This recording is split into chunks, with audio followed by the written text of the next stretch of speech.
किसी ने क्या सुंदर ये चेहरा, देखा किसी ने क्या सुंदर ये चेहरा। ये सांवली सलोनी सूरत कहीं नहीं देखी होगी, और दूल्हा सरकार तो ऐसे कहीं मिलेंगे ही नहीं, इसलिए दोनों हाथ उठा के गाओ।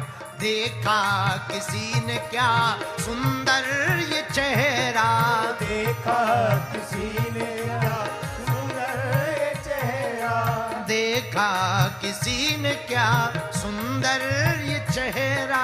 देखा किसी ने क्या सुंदर ये चेहरा। तब तक दूसरी सखी बोली हमें दिख नहीं रहे, तो तीसरी ने कहा घोड़े पे बैठा बर बांधे है सेहरा, घोड़े पे बैठा बर बांधे सेहरा।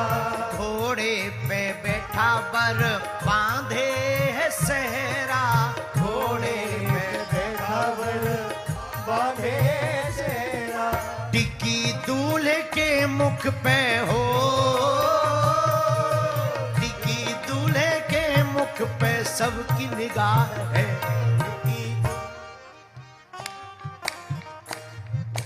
टिकी दूल्हे के मुख पे,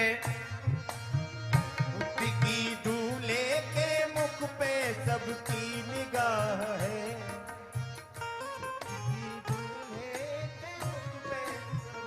ऐसे काम नहीं चलेगा, बड़े कंजूस हो, ऐसे ताली बजा रहे जैसे पिट रहे हो, ऐसे उठाओ हाथ। टिकी दूल्हे के मुख पे सबकी निगाह है, टिकी दूल्हे के मुख पे सबकी निगाह है। अजीबा हवा है, अजीबा हवा है, अजीबा हवा है, अजीबा हवा है। अरे आज सिया राम जी का, आज सिया राम जी का शुभ विवाह है। अजीबा हवा है, अजीबा हवा है, अजीबा हवा है, अजीबा हवा। दोनों हाथ उठा करके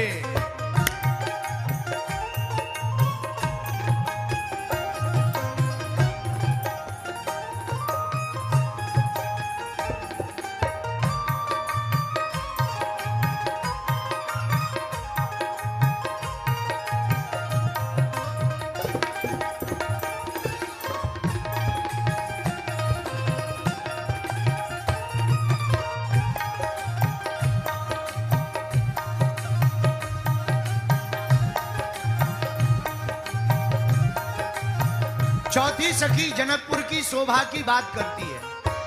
वो कहती है जरा सुनो। ओ तोरण पता का बधे बंधन ये वारे, तोरण पता का बंधे बंधन वारे। तोरण पता का बंधे बंधन ये द्वारे, तोरण पता का बंधे बंधन वारे। मंगल कलश है सजे सबके जी द्वारे, मंगल कलश सजे सबके द्वारे। सबके द्वारे पर मंगल कलश भी सजे हुए हैं। तो पांचवी सखी ने कहा क्या आज मिथिला के कण में,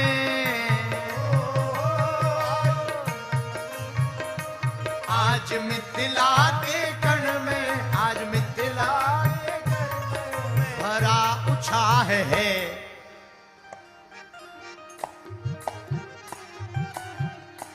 आज मिथिला के कण कण में, मिथिला के कण कण में, मिथिला के कण कण में वे उत्साह है। अजीबा हवा है, अजीबा हवा है, अजीबा हवा है, अजीबा हवा है, अजीबा हवा है, अजीबा हवा है, अजीबा हवा है। अरे आज सिया राम जी का हो, आज सिया राम जी का शुभ विवाह है, आज सिया राम जी का शुभ विवाह है।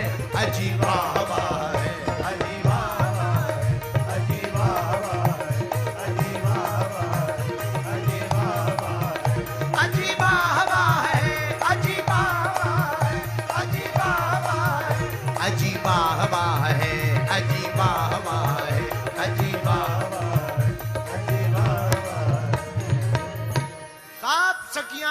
वाही कर रही। बोलो जनक लली श्री किशोरी जू महारानी की जय हो, श्री दूल्हा सरकार की जय हो, श्री दूल्हा सरकार की। जय हो। हमको तो एक गीत बहुत याद आता, चारों दुल्हा में बड़का कमाल सखिया, चारों दुल्हा हमें बड़का कमाल सखिया। ऐसा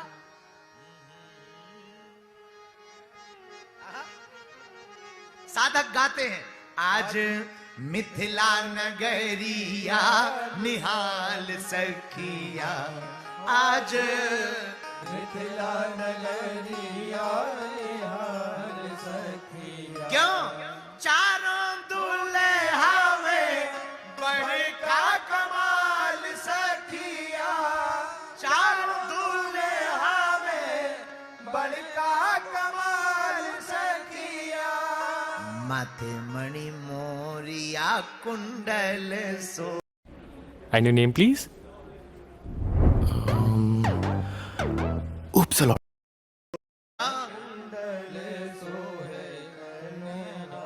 कार कार कजरा रे जुल्मी नयनवा, कार कार कजरा रे राम जी के नयनवा। कार कार कजरा रे जुल्मी नयनवा, कार कार कजरा रे जुल्मी नयनवा। लाल चंदन सोहे इनके भाल सखिया।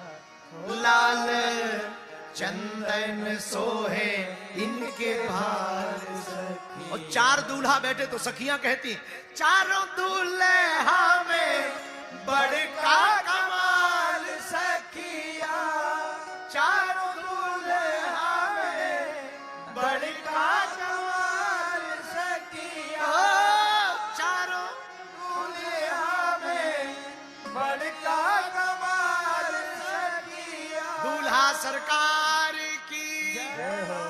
संपूर्ण भारत वालों को, नेपाल वालों को और बिहार वालों को और पूरे विश्व को सीताराम विवाह उत्सव की बधाई हो, बधाई हो, बधाई हो। और आप सबको बांके बिहारी के प्रगट उत्सव की भी बधाई हो, बधाई हो। भाई हो। तो देवांश आपने पूछा था कि मिथिला के बारे में बोलो, बोलना बहुत है पर हमारी कथा धरी रह जाएगी। तुम्हारे प्रश्न के चक्कर में बोलो सीताराम, सीताराम। जोर से बोलो। तो आज का पहला प्रश्न याद आया? क्या है पहला सूत्र? क्या है आज का? आज की कथा का पहला सूत्र है, भगवान की प्राप्ति घर त्यागने से नहीं होती है, मन के बंधन त्यागने से होती है। दूसरा सूत्र और लो, फिर कथा सुनो। भगवान भूखे सुलाते हैं, ऐसा सुना? सुना है ऐसा? नहीं, भगवान भूखा उठाते हैं, सुलाते नहीं। अजगर करे न चाकरी, पंछी करे न काम, और दास मलूका कही गए सबके दाता।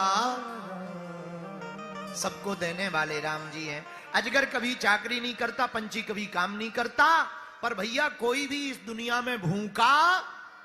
कुछ लोग हमें मिलते, महाराज हम तुम्हारी कथा सुनेंगे, भजन करेंगे तो हमारे बाल बच्चे कौन पालेगा? ठटरी के बारे। ये पंछी तो कोई काम नहीं करते, फिर भी भूखों नहीं मरते, और तुम कहते कि हम भूखे ना मर जाए? कैसी बात करते? भगवान कभी किसी को भूखा नहीं रखता, वो भूखा जगाता है, सुलाता नहीं। हमारे पूज्य दादा गुरुजी सुनाया करते थे, जब दंत न थे तब दूध दिए, अब दंत भये तो को अन्न भी दे हैं। जल में थल में पशु पक्षिन में सबकी सुध लेत, सो तेरी भी ले हैं। जान को देत अजान को देत, जहान को देत, सो तो को भी दे हैं। रे मन मूर्ख सोच करें क्यों, सोच करें कछु हाथ न आई है। वो सबको देते हैं, तुम्हें भी देंगे। भगवान भूखा जगाते हैं, इसीलिए चिंता छोड़ो कि कल क्या होगा। कल की चिंता छोड़ो, वही होगा जो प्रभु को मंजूर होगा। बोलो सीताराम, जोर से बोलो। नहीं समझ में आता है तो ऐसे समझो। आहा, संत श्री मलुकदास जी महाराज जी की कथा। संत मलुकदास जी नहीं मानते थे भगवान को कि भगवान देते हैं कि नहीं देते। शुरुआत में एक महात्मा के पास गए, महाराज आपकी जय हो गए। महात्मा बोले खुश रहो, कल्याण हो गया, भजन किया करो भला होगा। महाराज भजन के चक्कर में पड़ जाएंगे तो भोजन की व्यवस्था कौन करेगा? हम तो भोजन पे भरोसा करते हैं।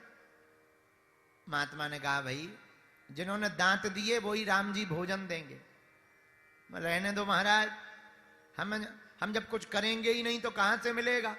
महात्मा बोले करेंगे तो सो तो ठीक है, कुछ ना भी करो तब भी मिलेगा, ना भी खाओगे तो भगवान जबरदस्ती खिलाने आए। अच्छा, क्या भगवान जबरदस्ती खिलाते? बोले बिल्कुल। मलुकदास जी बोले सुनो महाराज, अगर तुम्हारे भगवान हमें आज जबरदस्ती खिला दें तो हम तुम्हारे चेला बन जाएं, नहीं तो शर्त लगाओ, अगर आज भगवान ने हमें भोजन नहीं कराया तो तुम हमारे बन जाना, ये बाबागिरी छोड़ देना। महात्मा बोले शर्त मंजूर है, हमें अपने राम जी पर भरोसा है, वो तुमको भोजन करवाएंगे। बोलो सीताराम। अब महात्मा ने शर्त लगा ली, इन्होंने कहा हम आज खाएंगे ही नहीं, अब देखते हैं भगवान कैसे खिलाते। महात्मा ने माला ली, हे प्रभु नाक ना कट जाए हमारी, कहीं अगर ये जीत गया तो ये न जाने कौन कौन सी ड्यूटी करवाएगा, आप कृपा करना। अब आइए घर पे। जैसे ही आदमी घर पे आया, पत्नी ने कहा 12 बज गए भोजन कर लो। लुगाई ने कहा हमें नहीं खाना है, आज हमारा प्रण है, हम नहीं खाएंगे। पत्नी को लगा नाराज, उसने कहा ऐसा नहीं करते, 12 बज गए, बहुत तपती दोपहरी है, दिन बहुत बड़ा होता है, किस बात पे नाराज हो, किस बात का प्रण ले लिया है, भोजन कर लो, एक रोटी खा लो, फिर चाहे जो काम करते रहो। इसने कहा चुप रहो, भोजन का नाम मत लेना, हमें आज खाना तो ठीक है, देखना ही नहीं है, हमारा प्रण है। पत्नी को लगा ज्यादा ही नाराज। इसने सोचा घर पे रहेंगे तो घर वाली कसम बसम खवा के खवाई देगी, रोने लगेगी, माताओं की आदत होती। क्या किया जाए, हम घर पे ही नहीं रहते, जब ना घर पे रहेंगे ना ये खिला पाएगी। तो ये जंगल में आ गए, एक बरगद के पेड़ के नीचे बैठ गए। पत्नी को लगा ज्यादा ही नाराज है, तो उसने 4 रोटी बांधी, अचार रखा, मिर्चा रखी, थोड़ी सी सब्जी साग सूखी रखी, पोटली बांधी, पीछे पीछे आ गई। महाराज एक रोटी खा लो। नहीं माने पति, बरगद के पेड़ के नीचे बैठ गए तो इसने बरगद की टहनी के ऊपर वह भोजन की पोटली रख दी और नाराज होके बोली खाना है खाओ वरना भाड़ में जाओ, हम जे चल। अब बहुत मना लिया, 2 बज गए, हम भूखों मर रहे, बच्चे वहां भूखे बैठे हैं, नहाया नहीं है, सफाई नहीं हुई है, तुम्हारे चक्कर में हम अब तुम्हारी रोटी लिए घूमे, तुम छोटे बच्चे थोड़ी हो, समझ में नहीं आता, कोई बात हुई नहीं है, गुस्सा हुए नहीं, नाराज हुए नहीं है, आज एकदम से प्रण ले लिया कि भोजन नहीं करेंगे। और पत्नी इतना कह के चली गई। इसने सोचा नीचे टहनी पे भोजन है, कहीं ऐसा ना हो हमारा जीभ पलट जाए और हमें काट टुकड़ा खा लें, सर हार जाए। ये पेड़े पर चढ़ गया। अब पेड़ पर बैठे, अब हम नीचे ही नहीं उतरेंगे जब तक शाम नहीं हो गई। और 4 घंटा की तो बात है, 2 बज गए, 6 बजने दो, बाबा जी सर हार जाएंगे और बाबा जी को फिर हम गुलामी करवाएंगे। फिर बताते हैं, वो कहते थे भगवान खिलाते हैं, देखते हैं कैसे खिलाते। आहा, भगवान तो बड़े लीलाधारी हैं। लीलाधारी भगवान ने कृपा की, वहां से डकैत निकले। तो डकैत निकले तो डकैतों के सरदार ने कहा भूख लगी, भोजन की व्यवस्था करो। डकैत बोले गांव में चलो। गांव की वही गली थी, रास्ता वही था। जैसे ही गए तो बरगद के पास में टंगी हुई पोटली को देखा। चोरों ने कहा कि आज किसी ने बिना खबर दिए ही भोजन व्यवस्था कर दी। खोल के देखो, खोल के देखा, रोटी अचार साग। इसको लगा, चोरों को लगा कि लगता है किसी को खबर लग गई कि हम यहां से निकलते हैं, तो किसी ने जहर मिला करके रख दिया है। एक चोर बोला देखो अगर किसी ने जहर मिला के रखा होगा तो यहीं कहीं होगा, छिप के देख रहा होगा। सब जगह देखा, ऊपर टंगे पकड़े गए। चोर बोले उतर। सरदार से कहा तुम ठीक कह रहे थे हुजूर, इसमें जहर ही है, वो बैठा ऊपर। नीचे उतर। मलुकदास जी बोले हम नहीं उतरेंगे। हम क्यों उतरे, हमें शाम तक उतरना ही नहीं है। हमारी हमारी शर्त लगी है। डकैत बंदूक दिखा के बोले उतर रहे कि सब यार ही नीचे आ जाओगे। अब ये देश ने सोचा मरने से तो अच्छा है नीचे उतरो। जैसे ही नीचे उतरे तो डकैतों ने आपस में बात की, बोले चेक करो इसमें जहर तो नहीं है। तो सरदार से कहा पहले तुम मत खाओ, इसी को खिलाओ, अगर जहर होगा तो ये खाएगा नहीं, और नहीं खाएगा तो समझ जाना जहर है। तो जैसे ही रोटी दी, ले खा, ये बोले हम नहीं खाएंगे, हमारी शर्त है। अब आपस में डकैत बोले हैं शक सही है, जहर है। डकैतों ने दी मार, बांध के इतनी मार लगाई पसीना फेंक गए, खून निकल आया, और खून निकल के लथपथ हो गए। और एक डकैत ने मुंह पकड़ा और दूसरे ने जबरदस्ती रोटी ठूंसी कि खा। जब खाई अधमरे हो गए, डकैत भग गए। शाम को 7-8 बजे ने चलने की होश आई। महात्मा जी ढूंढते ढूंढते पहुंचे, बोले काओ खाने को मिला?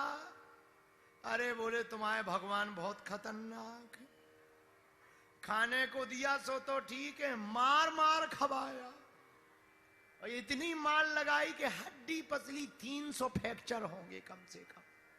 तुम्हारे भगवान बहुत खतरनाक है, मार मार खिलाते हैं। अब हम समझ गए कि हम भले ही ना खाएं पर परमात्मा मार मार तक के खिलाते हैं। अब आज से सब झंझट बंद, आपके ही चाकर रहेंगे, परमात्मा के ही चाकर रहेंगे। वही युवक बाद में संत मलूक दास के नाम से जाना गया। इसीलिए तो उन्होंने लिखा, अजगर करे न चाकरी,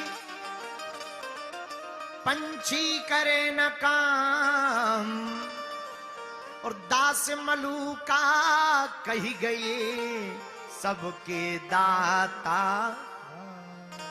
तो दूसरा सूत्र है, भगवान भूखा सुलाते नहीं है, भगवान तो भूखा क्या करते हैं? बोलो बोलो बोलो बोलो, उठाते हैं। भगवान तो भूखा उठाते हैं। लेकिन हम लोग चिंता करते हैं। अच्छा बुरा न मानना, हम लोग इतने माया में फंसे, 100 हो गए तो 1000 कर रहे, जिनकी 1000 हो गए 10,000 कर रहे, जिन पे 10,000 हो गए वो 1 लाख कर रहे, जिन पे 1 लाख हो गए वो 10 लाख कर रहे, जिन पे 1 करोड़ हो गए वो 2 करोड़ कर रहे, लगातार लगे। क्यों? हम तो ठीक रहेंगे, बच्चे भी खुश रहें। विचार करो, मान लो, बुरा ना मानना, मान लो तुम्हारे बेटा जिनके लिए तुम कमा रहे हो वही बच्चे बेकार निकले, तुम भले ही करोड़ों कमा के चले जाओ और वो पूरे जुआ में बर्बाद कर दे, तो तुम्हारी जिंदगी बर्बाद गई। जिंदगी भर कमाए, अंत में 2 मिनट में साफ स्वाहा हो गया, ऊपर से तुम्हारी जो है संतति और नसा गई। इसीलिए भैया हम ये नहीं कहते कि तुम धन ना कमाओ, खूब कमाओ, पर धन के साथ साथ अपने बच्चों की परवरिश में सनातन संस्कृति के ज्ञान को भी भरो, सनातन संस्कृति के भाव को भी भरो।